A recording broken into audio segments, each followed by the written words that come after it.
ஆமாம் சார், இந்த பேச்சுவார்த்தை டேவிக்கு பேசாமல் ஓடிடு. இந்த பேச்சுவார்த்தைன்னு சொல்லியே பல நாடுகளும் மாற்றி மாற்றி சண்டை போட்டுக்கிட்டே இருக்காங்க. இப்போ திடுதிப்புன்னு பார்த்தா இஸ்ரேலும் லெபனனும் ஒரு அக்ரிமெண்ட்டுக்கு வந்திருக்காங்க. அந்த அக்ரிமெண்ட்டை கிரியேட் பண்ணது வேறு யாருமே கிடையாது, மார்க்கோ ரூபியோ அவர்கள் தான். அதாவது அமெரிக்கா தான். அந்த அக்ரிமெண்ட்டுக்கு 2 பேரும் சம்மதம் தெரிவித்து கையெழுத்து போட போகிறாங்க டோய் அப்படிங்கிற ஒரு செய்தி வெளியானது. இந்த செய்தியை படித்து பார்த்த உடனே எனக்கு ஒரு டவுட், ஒருவேளை உண்மையாக தான் இருக்குமோ? ஏன்னா அப்படி ஆயிடுச்சு. ஃபேக்கான செய்திகளை நம்பிட்டு இருக்கோம். உண்மை அப்படின்னு சொல்லக்கூடிய செய்திகள் நாளைக்கு ஃபேக்காக மாறிடுது. இப்போ பீஸ் டீல் கையெழுத்து போட்டுட்டாங்க அப்படின்னு சொன்னால் அடுத்த நிமிஷம் 2 பேரும் மாற்றி சண்டை போட்டுக்கிறாங்க, ராக்கெட்டை ஃபயர் பண்ணுறாங்க, மிசைல்ஸ் அடித்து விட்டுட்டு இருக்காங்க. இதெல்லாம் பார்க்கும்போது எங்கே போய் இந்த உலகம் நிற்க போகுது அப்படின்னு சொல்லி எதிர்பார்த்த தருணத்தில் ஹிஸ்புல்லாட்டிருந்து ஒரு மெசேஜ் வருது. ஏதோ எனக்கே அஃபிஷியலாக வந்த மாதிரி இருந்துச்சு. இல்லை இந்த பீஸ் டீலுக்கு நாங்கள் சம்மதம் தெரிவிக்கவே இல்லை. நாங்கள் என்ன சொல்கிறோம், லெபனனை விட்டு கம்ப்ளீட்டாக இஸ்ரேலினுடைய படை வெளியேற வேண்டும். நியாயமானது தானே? நீங்கள் லெபனனுக்குள்ளே இருந்தே லெபனனையே போட்டு தள்ளுவேன் அப்படின்னு சொல்கிறது எந்த விதத்தில் நியாயம்? ஒட்டுமொத்தமாக பெய்ரூட் பக்கம், சதர்ன் லெபனன் பக்கமாக இஸ்ரேல் அவங்களுடைய படை வீரர்களை அனுப்பிவிட்டுக்கிட்டே இருப்பாங்களாம், அட்டாக் பண்ணிக்கிட்டே இருப்பாங்களாம். எல்லோ லைன் அப்படிங்கிற ஒரு லைனை வரைந்து அந்த பக்கம் நீயும் வரக்கூடாது, இந்த பக்கம் நானும் வரமாட்டேன்னு சொல்லி, ஆனால் நான் மட்டும் எப்போ அந்த பக்கம் வந்து உன்னை அடிச்சுட்டு இந்த பக்கம் வந்துடுவேன், நீ இந்த பக்கம் வரவே கூடாது அப்படின்னு சொல்கிறேன். என்னையா ரூல் இதெல்லாம்? இது மட்டும் கிடையாதுங்க. இன்றைக்கி நம்ம ஊரில் ஒரு ஆள் மாட்டியிருக்காரு, ஒரு 100 கோடி ஊழல் அப்படின்னு சொல்லி. அதை எல்லாத்தையுமே நாம் அரசியல் சதுரங்கத்திலையும் பார்த்துருக்கோம். இன்டர்நேஷ்னல் செய்தியை இந்த ஒரு வீடியோவில் பார்க்க போகிறோம். நான் உங்கள் விக்கி, இது உங்கள் தமிழ் விதை. ஷார்ட்டாக கொஞ்சம் செய்திகள். முதல் செய்தி என்ன அப்படின்னு பார்த்தீங்கன்னா, இந்த அக்ரிமெண்ட் அப்படிங்கிறது தான். அமெரிக்கா சீக்கிரமாக ஈரான் கூட சண்டை நிப்பாட்டிடுவாங்க அப்படின்னு நம்ம நினச்சிட்டு இருந்தபோது அது நடக்கலை. திடுதிப்புன்னு பார்த்தா ஸ்ட்ரைட் ஆஃப் ஹார்மஸுக்குள்ளே நாங்கள் மறுபடியும் மூடுறோம் அப்படின்னு சொல்கிற அறிவிப்பை ஈரான் கொடுத்துட்டாங்க. ஈரான் கொடுத்ததோடு இல்லாமல் அங்கே 2 கப்பல் பாஸ் ஆகி போகுதுப்பா. ஆனால் திடீர்னு பார்த்தா ஒரு டேங்கர் கப்பல் மேலே ஏதோ ஒரு ப்ரொஜெக்டைல் வந்து விழுந்துருச்சு பாருங்கள், டேங்கர் கப்பல் அப்படியே இப்போ தகன்னு எரிஞ்சிக்கிட்டு இருக்குன்னு சொல்லி யூகேலேருந்து ஒரு செய்தி வெளியாகுது.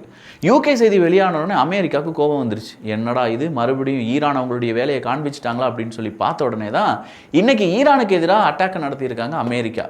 சார், பேச்சுவார்த்தை அந்த இடமா சுவிட்சர்லாந்தில் வச்சு ஏதோ இம்ப்ளிமெண்டேஷன் நடக்க போகுதுன்னு சொன்னீங்க. இம்ப்ளிமெண்டேஷன் நடந்துட்டு இருக்கிற நேரத்தில் மாற்றி சண்டை போட்டு விளையாண்டுட்டு இருக்கீங்களே சார் அப்படின்னு கேட்டால், இல்லை ஈரான் அவங்களுடைய மிசைலை ஏவி இருக்காங்க, அதனால் ஈரானை கண்டிப்பதற்காக எங்களுக்கு வேறு வழியே இல்லை, ஸோ நாங்கள் என்ன செஞ்சோம், அட்டாக் நடத்தியிருக்கோம் அப்படின்னு சொல்லி அமெரிக்கா அதற்கான எக்ஸ்பிளனேஷனை கொடுக்குறாங்க. ஸ்ட்ரைட் ஆஃப் ஹார்மஸில் ட்ரோன் அட்டாக் அப்படிங்கிறத ஈரான் செய்திருந்தார்கள், இல்லாட்டி மிசைல் அட்டாக் செஞ்சாங்க அப்படிங்கிற பெயரில் அமெரிக்கா மறுபடியும் அட்டாக்கை தொடங்கி இருப்பது ஸ்ட்ரைட் ஆஃப் ஹார்மஸ் மீண்டும் மூடப்படுமோ அப்படிங்கிற ஒரு அச்சத்தை ஏற்படுத்தி இருக்கிறது. இப்போ நாயா தங்கத்தினுடைய விலை கொஞ்சமாக கம்மியாயிட்டு அப்படியே தட்டின மாதிரி இருந்துச்சு. ஆனால் திடுதுப்புன்னு பார்த்தா மறுபடியும் நீங்கள் போர் அப்படி இப்படின்னு சொல்லி தங்கத்தினுடைய விலையெல்லாம் ஏற்றிடுவீங்க போலையே அப்படிங்கிற ஒரு மனநிலைமை, ஒரு கவலை எல்லோருக்கும் இருக்குது. நார்மலாக ஸ்டாக் மார்க்கெட் அப்படிங்கிறதெல்லாம் பார்க்கும்போது க்ரீன் கேண்டில், ரெட் கேண்டில், அந்த பக்கம் இப்படிலாம் ஒரு பேட்டர்ன் ஃபார்ம் ஆச்சு, ஷோல்டர் பேட்டர்லாம் ஃபார்ம் ஆச்சுன்னா கீழே போகும் மேலே வரும், இப்படி எல்லாமே படித்து வச்சுருந்தோம். ஆனால் இந்த ரஷ்யா உக்ரைன் போர் வந்தப்போ கூட நமக்கு பிரச்சனை இல்லைன்னு வச்சுக்கோங்களேன். அமெரிக்கா ஈரான் போர் வந்ததுன்னு தான் உண்டு. அந்த பக்கமாக பேரல் கச்சா எண்ணெயுடைய விலை ஏறுது, இந்த பக்கமாக கோல்டுக்கான விலையும் ஏறுது, ஸ்டாக் மார்க்கெட்டும் அங்கங்கே அப்படி இப்படி கீழே விழுகுது, திடீர்னு ஏறுது. என்ன நடக்குதுன்னே தெரியாத அளவுக்கு இங்கே ஏழ்மையாக எதுவுமே தெரியாத இன்வெஸ்டர்ஸ் அவங்களுடைய பணத்தை இழந்திருப்பார்கள். மிகப்பெரிய அளவில் காசை சம்பாதிக்க வேண்டும் அப்படின்னு நினச்சவங்களாம் கோடி கணக்கில் அள்ளியிருப்பாங்க அப்படிங்கிறதுல மாற்றுக்கிறது கிடையாது.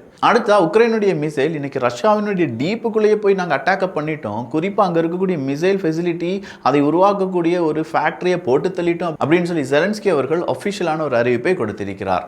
பீஜிங்கில் இன்னைக்கு டாலஸ்ட் ஸ்கை ஸ்கிராப்பர் அப்படின்னு சொல்லக்கூடிய ஒரு பெரிய பில்டிங்கில் ஒரு சின்ன ஒரு விமானம் அப்படியே போய் மோதினால அந்த விமானம் விபத்துக்குள்ளாகி ஒரு பைலட் கொல்லப்பட்டிருக்கிறார் என்பது செய்தியாக வெளிவந்திருக்கிறது. ஸோ விமானங்கள் அப்படிங்கிறது நாளடைவில் இனிமேல் அதிகமாகும், நம்ம நினைக்கிற மாதிரி கிடையாது. அதே மாதிரி பில்டிங்ஸினுடைய உயரமும் அதிகமாகும். இதை ஏன் சொல்கிறோன்னா, பில்டிங்ஸுக்கான நிலம் அப்படிங்கிறது இல்லை, எல்லாத்துக்குமே பூமி அப்படிங்கிறது ரொம்ப குட்டி குட்டியாக மாறிட்டே இருக்குது. இப்போ மும்பைலாம் எடுத்து பார்த்திங்கன்னா அடுக்குமாடி குடியிருப்புகள் தான் 1000 நிறைய இருக்கும். சின்ன குடியிருப்புகள் அப்படிங்கிறதுலாம் கம்மி தான். பட் அது எல்லாமே வளர்ச்சி பாதை அப்படின்னு நம்ம சொல்லுவோம்ல. காரணம், அங்கேயே எல்லாமே வந்துடும், அங்கேயே அவங்களுக்கு வேலையும் வந்துடும், அங்கேயே வீடு இருந்தால் நல்லாயிருக்கும் அப்படின்னு நினைக்கிற இடத்துல 10 சென்டில் ஒரு வீடு வைக்கிறது நல்லதா, 10 சென்டில் ஒரு அப்பார்ட்மெண்ட் மாதிரி கட்டி ஒரு 8 வீடு வைக்கிறது நல்லதான்னு கேட்டால், 8 வீடு இருந்தால் 8 குடும்பம் இருக்கும், அவ்வளோ லாபம் கிடைக்கும்னு சொல்லி எல்லாருமே அப்பார்ட்மெண்ட் ஸ்டைலுக்கு போயிட்டு இருக்காங்க. இதே மாதிரி வெளிநாடுகள் என்ன செய்கிறாங்கன்னா, பெரிய ஸ்கை ஸ்கிராப்பர்ஸ் அப்படிங்கிறதுலாம் 30 மாடி 50 மாடி 120 மாடி 150 மாடி இப்படின்னு சொல்லி கெட்டிக்கிட்டே போயிட்டு இருக்காங்கல்ல. இனிமே ஆளில்லா விமானம் அப்படிங்கிறத அதிகமாக மக்கள் பயன்படுத்துவதற்கான வாய்ப்புகள் இருக்கு. ட்ரோன் வந்து இப்போ பெரிய அளவில் முன்னேறிடுச்சு. அடுத்த கட்டம் அப்படிங்கிறது பறக்கக்கூடிய வாகனம் அப்படிங்கிறத மக்கள் உட்காந்து போகிறது எப்படி, இதுதான் யோசிப்பாங்க. இப்போலாம் நீங்கள் பார்த்துருப்பீங்க, உரமூட்டையாக இருக்கட்டும், இல்லாட்டி ஒரு இடத்துலேருந்து இன்னொரு இடத்துக்கு விவசாய பொருட்களை கொண்டு போகிறதா இருக்கட்டும், அதுக்கெல்லாம் ஹெவி ட்ரோன்ஸ் அப்படிங்கிறத நம்ம பயன்படுத்திட்டு இருக்கோம். ஸோ நாளடைவில் இதெல்லாம் பெருசாகும் போது கண்டிப்பாக இதே மாதிரியான விபத்துகளும் அதிகமாகும் அப்படின்னு சொல்லி ஒரு கருத்து கணிப்பு வெளியாகி இருக்கிறது. இன்னைக்கு சவுத் கொரியா சீனாவினுடைய ஒரு விமானத்தையும் ரஷ்யாவினுடைய விமானத்தையும் தடுத்து நிப்பாட்டினோம் அப்படின்னு சொல்ற ஒரு அறிவிப்பை கொடுத்திருக்கிறார்கள். அவங்களுடைய டிஃபென்ஸ் ஐடென்டிஃபிகேஷன் ஜோனுக்குள்ள இந்த விமானங்கள் வந்ததாகவும் இது அவங்களுடைய இறையாண்மைக்கு எதிரானது என்று இப்போது சவுத் கொரியா சீனாவுக்கு எதிரான ஒரு தீர்மானத்தை நிறைவேற்றியிருக்கிறது. பங்களாதேஷுக்கு மறுபடியும் இப்போ world bank 1.1 billion emergency eight அப்படிங்கிறத அறிவித்திருக்கிறார்கள். வெஸ்ட் ஏஷியா வார், அந்த வெஸ்ட் ஏஷியா வார் அப்படிங்கிறது தான் ஒட்டுமொத்தமாக ஈரான், அமெரிக்கா மற்றும் இஸ்ரேலினுடைய இந்த யுத்தம், அதன் பிறகு நடந்த சில சம்பவங்கள், இது எல்லாத்தையுமே வெஸ்ட் ஏஷியா வார் அப்படின்னு சொல்லலாமே. அது கூட ஆப்கானிஸ்தான் பாகிஸ்தான் கூட சண்டை நடந்துட்டு இருக்கு. இது எல்லாமே பங்களாதேஷினுடைய எக்கானமியை ரொம்ப பெரிய அளவில் அடிவாங்க வச்சிருக்கு. ஸோ இந்த நேரத்தில் நாங்கள் உதவலைன்னா வேற யார் பங்களாதேஷுக்கு உதவுவாங்க? அதனால நாங்கள் வேர்ல்டு பேங்க் என்ன செய்கிறோம், இவங்களுக்கு உதவுறோம்ப்பா, 1.1 பில்லியன் அமெரிக்க டாலரை கொடுக்கிறோம் அப்படின்னு சொல்லி கொடுத்துருக்காங்க. இல்லை சாரே, அங்கே என்னமோ எங்களுக்கு பின்னாடி ஒரு உருவம் தெரியுதே, சீனாவினுடைய உருவம் மாதிரியே இருக்கு. எங்கள் 2 நாட்களுக்கு முன்னாடி தமிழ் வீதியில் ஒரு வீடியோ நான் போட்டேன். அந்த வீடியோவில் பங்களாதேஷுக்கும் சீனாவுக்கும் 13 புரிந்துணர்வு ஒப்பந்தம் கையெழுத்தானது அப்படிங்கிற ஒரு செய்தியை வாசித்தேன். அவங்க சீனா பங்களாதேஷை கையகப்படுத்துறதுக்கு முன்னாடி வேர்ல்டு பேங்க் என்ன செய்கிறாங்களாம், முந்திக்கிறாங்களாம். வாங்க பங்களாதேஷ், நம்ம ஏன்ட்டு 2 பொண்ணு இருக்கு, ஒன்று அங்கவை இன்னொன்று சங்கவை அப்படின்னு சொல்லுவாங்களா, அதே மாதிரி நானும் உனக்கு கடன் தாரேன்ப்பா, இந்த 1.1 பில்லியன் அமெரிக்க டாலரை வச்சுக்கோன்னு சொல்கிற அளவுக்கு வேர்ல்டு பேங்க் இப்போ கொடுத்துருக்காங்க. நான் சொன்ன மாதிரி ஹிஸ்புல்லாவினுடைய சீஃப் லெபனன் மற்றும் இஸ்ரேலினுடைய அந்த பீஸ் டீல் அப்படிங்கிறத அக்செப்ட் பண்ணணும்னு சொல்லியிருக்காங்க. அன்ஐடென்டிஃபைடு ப்ரொஜெக்டைல் இன் ஹார்மஸ் ஒரு டேங்கர் மேலே விழுந்துருச்சு அப்படிங்கிறது மறுபடியும் ஒரு பேசு பொருளாக மாறி இருக்கு. ஆப்கானிஸ்தான் பாகிஸ்தானில் இன்னைக்கு 5.2 ரிக்டர் அளவுக்கு உள்ள ஸ்ட்ராங்கான நிலநடுக்கம் அனுபவப்பட்டதாக சொல்லப்படுகிறது. இதனால் உயிரிழப்புகள் எதுவுமே கிடையாது.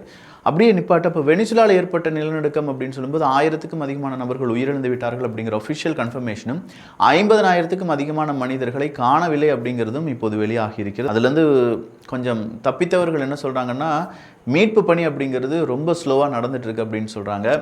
வெனிசுலாவுக்கு ஒரு இராணுவம் அப்படிங்கிறதோ இல்லாட்டி இப்போ அரசாங்கம் அப்படிங்கிறதோ கிடையாது. இது அமெரிக்காவினுடைய நேரடி கட்டுப்பாட்டுக்குள்ளே இருக்கிறதுனால அங்கே முடிவெடுக்கும் தன்மை, அதுக்கான செலவுகள், அங்கே இருக்கக்கூடிய மக்களுக்கு என்ன செய்ய போகிறாங்க அப்படிங்கிறது எல்லாமே இப்போ அமெரிக்கா தான் சொல்லி செஞ்சிட்டு இருக்காங்க.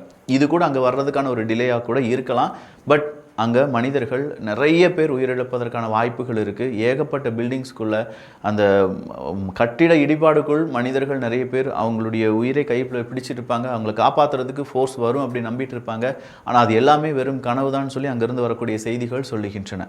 ஏகப்பட்ட இடத்துல மனித உயிரிழப்புகள் அப்படிங்கிறத நம்ம நினச்சி பார்க்க முடியாத அளவுக்கு இருக்க போகுது. இந்த நூற்றாண்டின் மிகப்பெரிய கோர சம்பவமாக வெனிசுலா அதை பதிவு செய்வார்கள் அப்படின்னு சொல்லப்பட்டு வருகிறது. பிரான்ஸ் கூட எங்களுக்கு ஒட்டும் வேண்டாம், உறவும் வேண்டாம் அப்படின்னு சொல்லி புர்கினா ஃபாசோ சொல்லி ஆல்ரெடி புர்கினா ஃபாசோ பற்றி தமிழ் பட்சத்தில் வீடியோ டீட்டெயிலாக நம்ம பதிவு பண்ணியிருக்கோம். ஸோ பிரான்ஸ் எங்கள் இறையாண்மைக்கு எதிராக, எங்கள் நாட்டுக்கு எதிராக, எங்களுடைய லாபத்துக்கு எதிராக, எங்களுடைய பொருளாதாரத்துக்கு எதிராக நிறைய முடிவுகள் எடுக்கிறாங்க.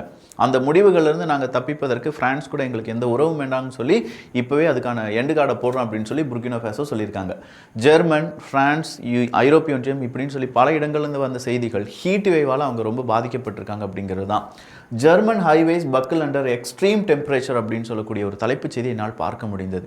அங்கே கூட்டமாக ஒரு சின்ன ரிவர் இருந்தாலும் அது கிட்டவே மனிதர்கள் நிறைய பேர் இருப்பதும், ஃப்ரான்ஸில் மால்லாம் இருக்கும்ல, மல்டி மால்லாம் இருக்கும்ல, அந்த மாதிரி நிறைய மால்ஸுக்குள்ளே மனிதர்கள் அடிக்கடி உள்ளே போகிறாங்க. ஏன்னா ஏர் கண்டிஷனர், ஏசி, அந்த வெக்க தாங்க முடியாமல் உள்ளே போய் அவங்க கொஞ்சம் ரிலாக்ஸ் பண்ணுறாங்க அப்படிங்கிற ஒரு செய்தி வெளியாகி இருக்கிறது. ஹீட் வேவ் இந்த வருஷம் ரொம்ப எக்ஸ்ட்ரீமாக 1800களை விட கூடுதலாக இருந்தது அப்படின்னு சொல்லி பல நாடுகளும் பதிவு செய்து வருகிறார்கள். Europe sizzles under heat wave as record are smashed in Switzerland, Denmark, Germany. பார்த்தீங்களா, இங்கே எல்லாமே ஹீட் வேவ் அப்படிங்கிறது எக்ஸ்ட்ரீமாக இருக்குது. அதே மாதிரி எகிப்த் இன்னைக்கு பெரிய ஒரு எச்சரிக்கை கொடுத்திருக்கிறார்கள். பஹ்ரைனில் நடந்த அட்டாக் அப்படிங்கிறத நாங்கள் வன்மையாக கண்டிக்கிறோம் என்பதுதான் எகிப்தினுடைய இப்போதைய எச்சரிக்கை. அடுத்ததா ஸ்டாக்ஹாமில் இன்னைக்கு நிறைய பேர், ஒரு 1000க்கும் அதிகமான நபர்கள் ஒரு ரேலியில் பங்கெடுக்கிறார்கள். இஸ்ரேல் காசாவில் அட்டாக்கை நடத்திக்கிட்டே இருக்காங்க, அதற்கு எதிராகத்தான் இந்த ரேலி அப்படின்னு சொல்லி அவங்க அதற்கான ஒரு விளக்கத்தையும் கொடுக்கிறார்கள். ஆஸ்திரேலியாவில் கிட்ஸ் சோஷியல் மீடியாவை பயன்படுத்தக்கூடாது அப்படின்னு சொல்லி ஒரு புது தடை சட்டம் கொண்டு வந்தாங்கல்ல.